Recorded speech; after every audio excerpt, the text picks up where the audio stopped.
I think this should be illegal. I think we should get ahead of this by saying no AI on campaign ads. While the debate was going on, Andrew Cuomo's campaign posted and then quickly deleted this AI-generated ad depicting criminals for Zohran Mamdani. It features a black man in a kafia shoplifting, an abuser, a trespasser, a trafficker, a drug dealer, and a drunk driver, all declaring support for Mamdani. Don't know why they thought this was a banger to release amidst the debate. Experienced radical whose policies will make New York City more dangerous. But him eating with his hands. Dude, I do think, I don't know what to do about this. I'm not Mr. Woke by any means. You know this, okay? I eat a lot of unimaginably heinous Islamophobic attacks on a daily basis. You know this already, but god damn, brother, this is so unimaginably out of control. I don't know how to deal with it because it's been extra relentless this past week where they're just straight up being like, you're a jihadist. You want to do global jihad. You want to kill all the Jews. Zohran, you want to kill all the Jews. Like, it's insane. It's so gross. It's so racist. And the fact that like Democrats in unison have not actually called this shit out is very frustrating. And also on top of that, yeah, we got to do timeout, pause on the hate. Stop the hate, guys. Stop the hate. But it's just like, I don't know. It's so much. And it's also actively pumped through the right-wing tweaked algorithm. And you have to be so good. You have to be so good all the time. If you're Muslim, you have to be the perfect candidate. And it doesn't even matter. It's just like these guys are such vile scumbags. And I don't know how to, why do you get so heated on this? It's politics. It's expected them to insult each other. Really? Andrew Cuomo doing that against like a black candidate? Imagine Andrew Cuomo running against Eric Adams and using common anti-black tropes. How do you think that would go for him? There's a difference between attacking him for his inexperience, which he did a lot, versus being like, oh, you eat rice with your hands and you're a jihadist who wants to do terrorism. Bro, we lost nothing tonight. Not one single voter. Cuomo probably just lost some to Sliwa, but that's it. I know.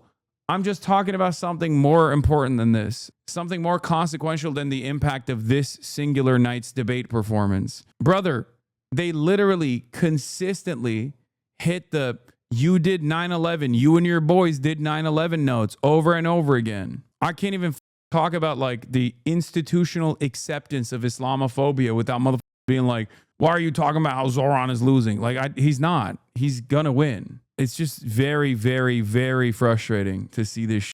I called this out on the national election that took place when J.D. Vance and Donald Trump got far too comfortable talking about how black people were eating cats and dogs, brother. That was insane. That was like unimaginable levels. Like, sure, it was packaged as a specific to Haitians or whatever, but it was like very clearly an insane escalation of permissible racism without any sort of repercussions or any sort of punishment. And yeah, this stuff has consequences. I've studied Islamophobia for more than 15 years. I've never witnessed anything like the vile anti-Muslim rhetoric circulating on site today. Between Trump 2.0 and the decimation of Gaza and the rise of Zohran Mamdani, anti-Muslim hate is at a dangerous new level. And I'm going to keep it at $1.50. I'm going to be honest with you. I think there are people that are just turning up the dial on the Islamophobia, because I think that Americans can't just like hate imperialism. They have to hate Jews. They can't just like hate Israel. They have to hate Israel from the framework of hating Jews. And a lot of Israel supporters have realized, okay, we can't make people like Israel and we can't make people like Jews now because we've packaged what Israel is doing with Judaism for far too long. So the next best thing is to probably try to foment some kind of race war against Muslims in the country. I think this is deliberate. I think what's happening is straight up the next stage in trying to move the conversation away and shift the attention away from Israel to Muslim people living on U.S. soil. And it's not shocking. It's not like this isn't like a major conspiracy, because a lot of Israel advocacy groups have openly written about this in their own discovered, declassified files and PowerPoint suggestions. So this is literally a real thing. They can't win the conversation on Israel because everybody hates Israel. And because they've packaged everything with Israel, with Judaism, people don't just hate Israel. They're also hating Jews now. So they have to turn around and be like, well, you know who's worse though? Muslims. Think about how scary Muslims are. When did lying get as powerful as it is now? It's never been more powerful. I mean, look at what Andrew Cuomo's doing. Look at this shit. What do his actual supporters think? Mamdani isn't crazy. He's just... I can't believe that's Idris Elba. Like, this is AI Idris Elba. That's wild. Mamdani isn't crazy. He's just trying to even the playing field. You know, give everyone a fair shot. Sure, he said multiple times we need to defund the police, but that was just a metaphor. And yes, he did say crime is a social construct, but that was also a metaphor. His main backer, the Democratic Socialists' ideas are common sense, such as decriminalizing misdemeanors, like shoplifting. third-degree assault. That's crazy. That's straight up a black dude shoplifting after putting on a keffiyeh. That, dude, what are we doing? What are we doing? What are we doing? What the f are we doing, bro? He did AI Idris Elba wearing a keffiyeh before engaging in the act of shoplifting. Oh my God. I'm losing my mind. Oh my God. Trespassing. Prostitution. And drunk driving. With plans to decriminalize all drugs, Mamdani will be a job creator for drug dealers. Instead of helping us homeless get off the streets and into the mental health facilities we need, he wants to give us safe injection sites to do crack and let us sleep in subway carts. These are actual policies Mamdani and the DSA want to implement on day one. When a woman's being domestically abused, she finally won't have to deal with some pesky cop to arrest the abuser, but now a social worker to help, kumbaya the situation. Breathe in, breathe out. Mamdani is finally lowering jail sentences. Guilty! But Mamdani says you're free to go. Woohoo! Who cares if legalizing prostitution statistically leads to an increase for sex trafficking of women and young girls by 70%? You can't have safety without equality. For unlawful abiding citizens like us, globalize the intifada. Wait, why is the drug dealer now burning his hand, which I assume is him trying to burn the American flag? The drug dealer is now anti-Zionist? What do we do with this? Do we just like sue people? Like, how do you stop? How do you stop this? I don't know. Because it kind of feels like to me, the only way that this was like at least kind of kept back was social pressure. And in the absence of social pressure, everything kind of devolves, right? Like when there's no like cohesive socialized understanding that this is unimaginably racist and also incredibly fucked up, I don't think there's anything we can do about this. I don't even know why the fuck they took it down. They posted it and then immediately took it down. Maybe someone was like, hey man, that's crazy. Maybe don't use AI Idris Elba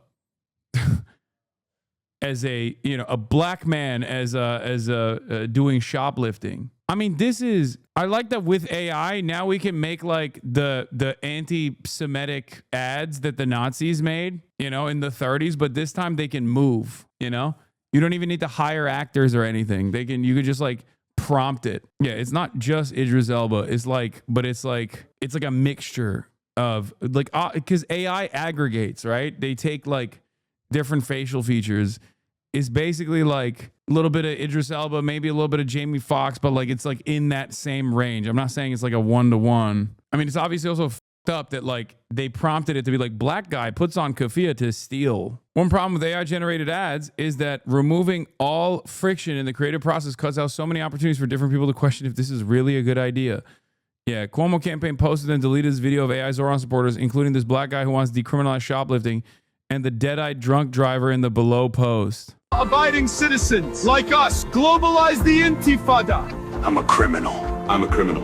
I'm a criminal. I'm a criminal. Yep. I'm a criminal. For Zohran. For Zohran Mamdani.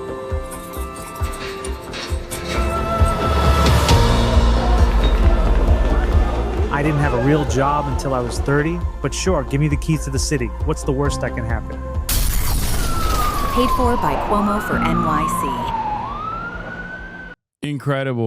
Incredible work, my man. Fantastic. I love that. It has been established this is AI, right? Are you smoking crack? Yes, brother. Of course this is AI. I think this should be illegal. I think we should get ahead of this by saying no AI on campaign ads. But I don't know. I mean, there's so many different points that I want to make about this ad campaign that like basically also ties back to the vibes overall around the campaign this past week. Post first debate, the intensity of the Islamophobia increased a lot. Like, I don't think people recognize it. I don't know if it'll be success. Like, I don't think it's going to be successful in terms of unseating Zohran or ruining his chances for becoming the next mayor.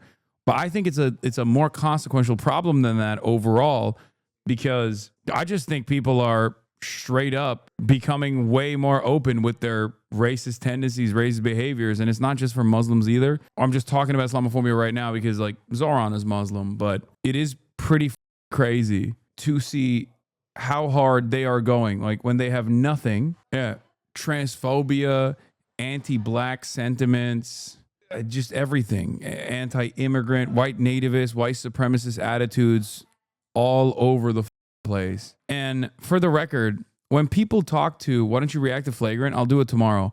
When people actually talk about like woke is going to bounce back and whatnot, one of the things I get a little bit frustrated by is like, it's not going to bounce back without all of us. Okay. Like 2016, first Trump administration, a lot of people I think forget that like a lot of people pressured the Trump administration. There were a lot of motherfuckers that were actively participating to make woke bounce back. I think a lot of liberals are just like, yeah, it'll bounce back. It'll be great. It'll be better than ever before. And I don't think so. I don't think it's going to happen like that. You see it in all of the spaces that we occupy, even at something as silly as like this, like the streaming sphere and YouTube and whatnot. Like a lot of people are totally on board with never attacking right-wing content creators or toxic content creators that they're like afraid of, that they'll come after them, and are super open to writing off anyone that draws the ire and scrutiny of said right-wing content creators. Like it's just, I don't think that's going to be sustainable. If your goal is overall for woke to snap back, like you kind of got to put some skin in the game. You know, you're not going to be able to make this happen. There is no magical pendulum swing that takes place. You have to also sometimes be brave, be courageous, and remember that there are people who agree with you and that there are more of us that don't think that our neighbors are villains because of the way that they look or where they came from than there are those who would seek out division. Anyway, I'm obviously, no matter what kind of attack I eat on a daily basis, I'm obviously going to keep advocating for the things that I believe in.